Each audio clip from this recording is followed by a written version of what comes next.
का अंत।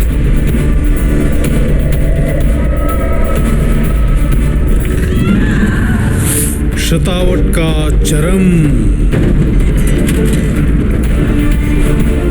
रण क्षेत्र में योद्धाओं। यीशु मसीहा आ रहा है। क्या आप तैयार हैं?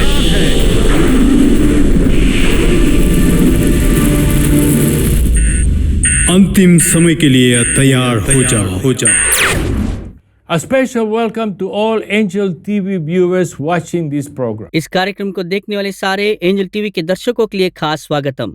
This program is called Prepare to Meet the End Times. यह कार्यक्रम अंतिम समय की तैयारी है। Its purpose is to make us all aware and to prepare for the end times. इसके उद्देश्य यह है कि अंतिम समय के लिए हम सबको जानकारी दें और तैयार करें।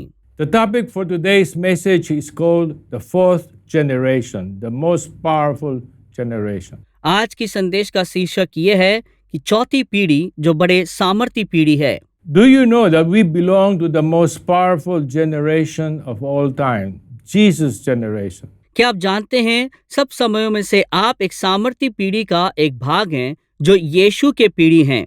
Let us turn to the book of Colossians chapter 3 and read verse 1 to 3. हम जो है कुलुसियों की पत्री उसके 3 अध्याय 1 से लेकर 3 पद तक पढ़ेंगे। If then you were raised with Christ, seek those things which are above, where Christ is, sitting at the right hand of God.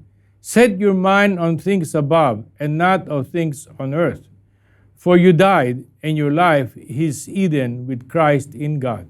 सो जब तुम मसीह के साथ जिलाए गए तो स्वर्गीय वस्तुओं की खोज में रहो जहां मसीह वर्तमान में है और परमेश्वर के दाहिने ओर बैठा है।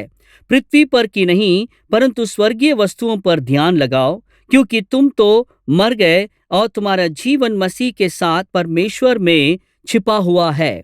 People who belong to the Jesus generation set their minds on things above. जो प्रभु यीशु मसीह के पीढ़ी के लोग हैं वे अपने मनों को जो स्वर्गीय बातों में लगाते हैं।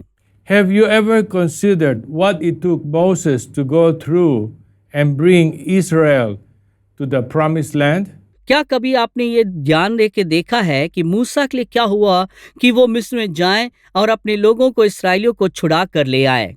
God is saying to those hearing this message today, awake and redeem your time in this life. जो इस संदेश को सुनने वाले आप हर एक से परमेश्वर कहते हैं कि आप जाग उठें और अपने समय को वापस लौटा ले आए। God is saying, take your post and I will shorten the days of your trial. परमेश्वर कहते हैं कि अपने स्थान धर लो और तेरे परीक्षाओं के दिनों को मैं कम करूंगा। So that you and all your loved ones can enter into the promise He has provided. ताकि आप और आपके सारे प्रियजन परमेश्वर ने वायदे के स्थान में प्रवेश करने पाएं। Let us look at the four generations. आइए हम इस चौथी पीढ़ी की ओर देखें। The first generation was 40 years during which Moses grew up in Pharaoh's court. पहला पीढ़ी वो उस 40 वर्ष के हैं जहां मूसा फिरौन के घर में पला बढ़ा। This was the beginning of knowledge acquisition, human knowledge. और ये ज्ञान अर्जन का शुरुआत था, मनुष्य ज्ञान का। The second generation was 40 years that Moses was in exile in Midian. दूसरा पीढ़ी वो उस 40 वर्ष के हैं जब मूसा मिदियानों के बीच में बंधुआई में था। This was the stripping away of everything we learned in this world. वो ऐसा समय था जो संसार से जो कुछ हमने सीखा है वो हमारे जीवन में से निकालने का। The third generation was 40 years when Moses led the people of Israel out of slavery in Egypt and lived in the wilderness. और तीसरी पीढ़ी उस 40 वर्ष के हैं जो मूसा ने मिस्रियों से अपनी गुलामी से अपने इस्राएली लोगों को छुड़ाकर और निर्जल स्थानों में ले आया। This was living without guidance, without the wisdom of God in their lives. Why? Because of murmuring and complaining. ये ऐसा समय था जिसके जीवन में ना कोई मार्गदर्शन है ना परमेश्वर की ज्ञान है, क्योंकि वे परमेश्वर के विरोध में कुड़कुड़ाते थे। When people were hot, people complained. जब लोगों के लिए गर्मी लगा तब उन्होंने शिकायत की। When people felt cold, they complained. जब लोगों को सर्दी लगा तब भी वो शिकायत किए। When people felt hungry and could not get food, they complained. जब लोगों को भूख लगा, जब उन्हें खाने के लिए भोजन नहीं मिला तो शिकायत की। Do you find yourselves complaining sometimes? क्या अपने आप को आप भी शिकायत करते हुए पाते हैं? I will give you a classic example. एक अच्छा उदाहरण मैं आपके लिए देता हूँ। Let's suppose one day you ask your spouse to pick you up from the station so you can go home. सोच लीजिए, एक बार आपने अपने सहयोगी से बोला कि आओ मुझे स्टेशन से ले जाओ ताकि हम घर चल सकें। And that particular day you worked so hard and you were very tired and you just wanted to go home. और उस नियुक्त दिन आपने इतना कठिन परिश्रम किया है अपने दफ्तर में, थक चुके हैं और चाहते हैं कि सिर्फ अपने घर में चले जाएं। And you wait for your wife outside the taxi stand and there is no sight of your spouse. और अपने टैक्सी के स्टैंड के बाहर आप खड़े हैं और इंतजार कर रहे हैं कि आपकी पत्नी आएगी और उनका आने का कोई भी निशाना नहीं है। And your spouse is late because of forgetfulness. सोच लीजिए कि आपकी पत्नी आने में देर हो गई क्योंकि वो भूल गई थी। Did you complain when eventually you got picked up by your spouse? क्या जब वो आके आपको स्वीकार कर लिया था, क्या तब आपने शिकायत किया? We'll all fall prey to the tricks of the devil. हम शैतान के चालाकी का हम चारा बन जाते हैं। Now let's look at the fourth generation. 40 years consisted of the free children of the Israelites. आइए मुझे चौथी पीढ़ी की ओर ध्यान दें जो इसराइली अपने आप को स्वतंत्र कहलाते हैं। They are the ones who grew up to be the ones who would enter the promised land. और वही वो पीढ़ी है जो उस वायदे के स्थान को प्राप्त करने के लिए बढ़े हुए हैं। The fourth generation would be the mightiest in power and knowledge of God because they have the strongest faith. ये चौथी पीढ़ी परमेश्वर के बुद्धि और सामर्थ में बड़े सामर्थ्यशाली होंगे क्योंकि उनके अंदर विश्वास है। It was Joshua who brought them in. और वो यहोशू ही है उन्हें अंदर ले आए हैं। Joshua was a type of Christ. यहोशू एक मसीह का प्रकार है। But today we have Jesus Christ. Better still, we have the Holy Spirit. मगर आज हमारे लिए प्रभु यीशु मसीह है और उससे उत्तम बात यह है कि हमारे लिए पवित्र आत्मा है। And God is saying, awake and redeem the time because you belong to the most powerful generation. और परमेश्वर हमसे कहता है कि जाग उठो और अपने समय को फिर से वापस ले आओ क्योंकि आप बहुत ही सामर्थ्य समय पर हैं। You belong to the praying generation, a generation with a deeper relationship with God. आप प्रार्थना करने वाली उस पीढ़ी के हैं जो परमेश्वर के साथ घनिष्ठ रिश्ता रखते हैं। Do you want to have a deeper relationship with God? क्या आप परमेश्वर के साथ घनिष्ठ रिश्ता रखना चाहते हैं?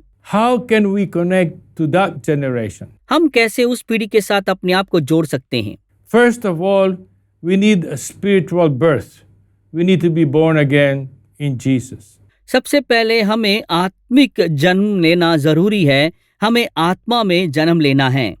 Second, we need to have a spiritual well where we get infilled by the Holy Spirit. दूसरा, हमारे लिए एक आत्मिक कुआं की जरूरत है जहां पर हम आत्मिक तरीके से हम अपने आप को भर सकते हैं।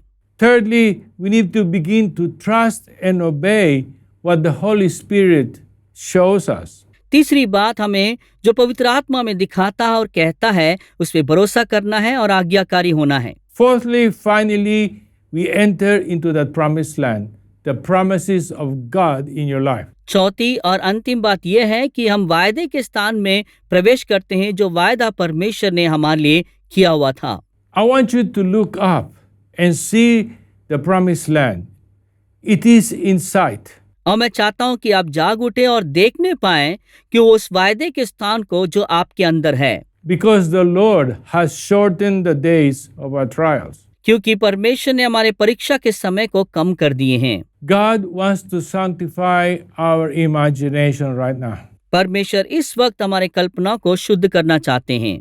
And He is reminding you and me that we are about to approach the fourth generation and the promised land is at sight. परमेश्वर हमें याद दिलाना चाहते हैं कि हम उस चौथे पीढ़ी के हैं जो हमारे वायदे के स्थान बहुत ही निकट है। So if you still feel that you have been wandering in the wilderness, अगर आपको अभी भी लगता है कि आप निर्जल स्थानों में अभी भी भटक रहे हैं, that you were getting nowhere, कि आप कहीं पे भी नहीं पहुंच रहे हैं, accomplishing very little or nothing at all. छोटी चीजों का ही हासिल कर पा रहे हैं या कभी कभी कुछ भी नहीं।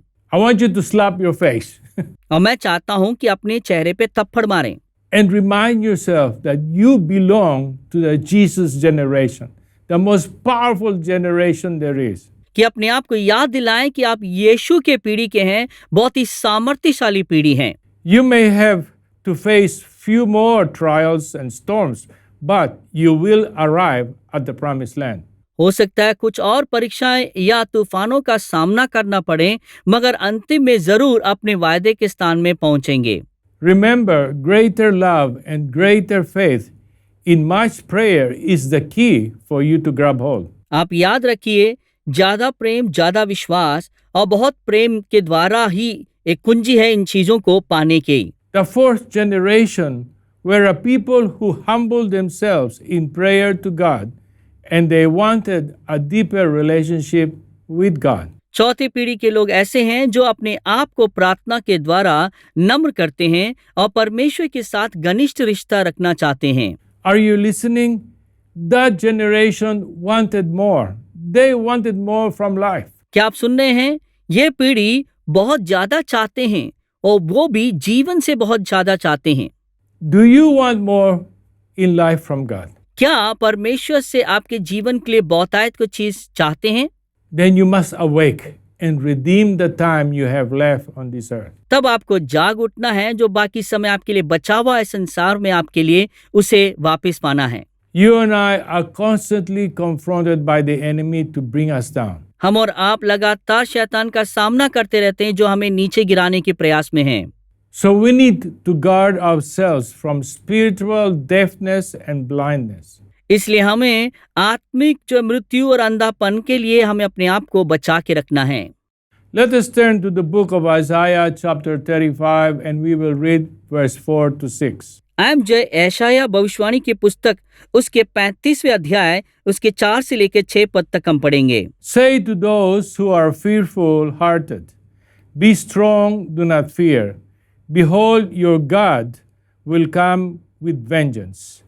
With the recompense of God, he will come and save you. Then the eyes of the blind shall be opened, and the ears of the deaf shall be unstopped. Then the lame shall leap like a deer, and the tongue of the dumb sing. For waters shall burst forth in the wilderness, and streams in the desert. घबराने वाले से कहो, हियाव बांधो, मत डरो, देखो तुम्हारा परमेश्वर पलटा लेने और प्रतिफल देने को आ रहा है। हाँ, परमेश्वर आकर तुम्हारा उद्धार करेगा। तब अंधों की आंखें खोली जाएंगी और बहरों के कान भी खोले जाएंगे। तब लंगड़ा हिरन की सी चौकड़ियां भरेगा और गूंगे अपनी जीभ से जय जयकार करेंगे, क्योंकि जंगल में जल के सोते फूट निकलेंगे और मरुभूमि में नदियां बहने लगेंगी। Be free from spiritual deafness and blindness by starting to believe even the impossible things in your sight.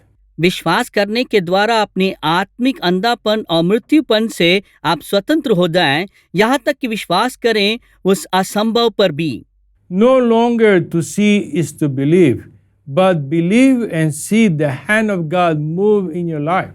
और आगे भी देखकर विश्वास करने के लिए इंतजार ना करें, मगर विश्वास करें उस अनदेखी कार्य से भी जहां परमेश्वर के हाथ पूरा कर सकता है।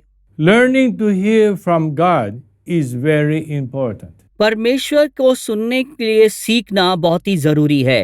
Let us turn to the book of Matthew chapter 13 and read verse 15 to 17.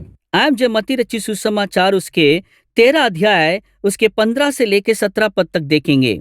For the hearts of his people have grown dull, their ears are hard of hearing, and their eyes they have closed, lest they should see with their eyes and hear with their ears, lest they should understand with their hearts and turn, so that I should heal them. But blessed are your eyes, for they see, and your ears, for they hear. For assuredly I say to you that many prophets and righteous men desired to see what you see and did not see it, and to hear what you hear and did not hear it.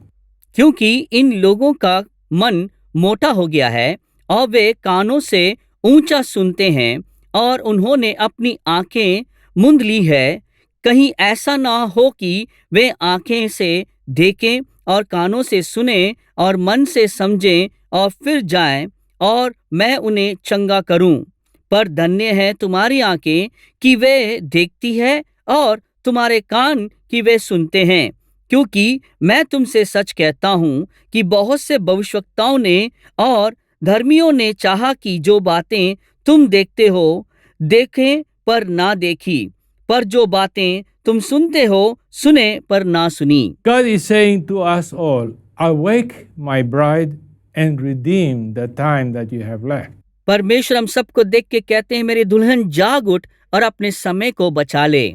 Don't let spiritual deafness and spiritual blindness come into your life.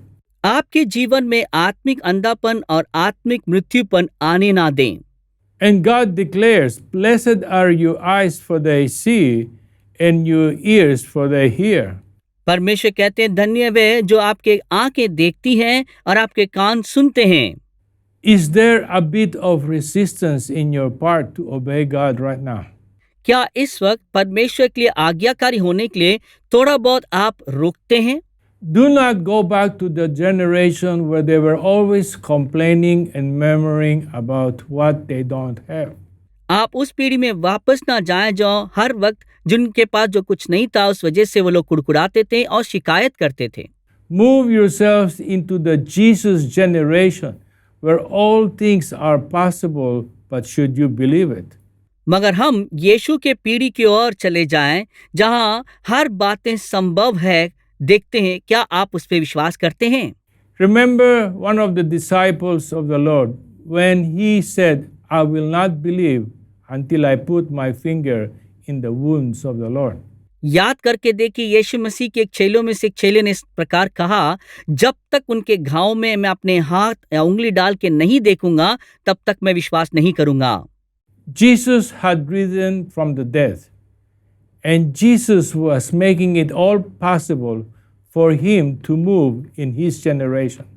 परमेश्वर प्रभु यीशु मसीह मृतकों से जी उठे हैं और अपने पीढ़ियों में पूरे संभव कोशिश करते कार्य करते हैं कि उनके जीवन में वो चलें। Jesus is making it for you to believe and receive the promises in your life. परमेश्वर वो आपके लिए ऐसे कर रहे हैं ताकि आप विश्वास करें जो भी उनके लिए वायदा रखा है, ताकि आप उसे प्राप्त कर सकें। No longer to see is to believe, but to believe what you don't see. अब से आगे देखने वाली चीजों पर ही हम विश्वास ना करें, बल्कि हम विश्वास करें जो अनदेखी चीजों पर भी। My dear brothers and sisters, you belong to the most powerful generation there is. मेरे प्रिय भाइयों बहनों, आप सामर्थी पीढ़ियों का एक भाग हैं। It is the generation where we can seek the Lord through prayer and accomplish many things by faith. ये एक ऐसा पीढ़ी है जो प्रार्थना के द्वारा हम परमेश्वर को ढूंढ सकते हैं और बहुत से कार्यों को हम हासिल कर सकते हैं। The impossible is possible for you, but you need to believe. असंभव आपके लिए संभव हो जाएगा, मगर उसके लिए आपको विश्वास करना जरूरी है।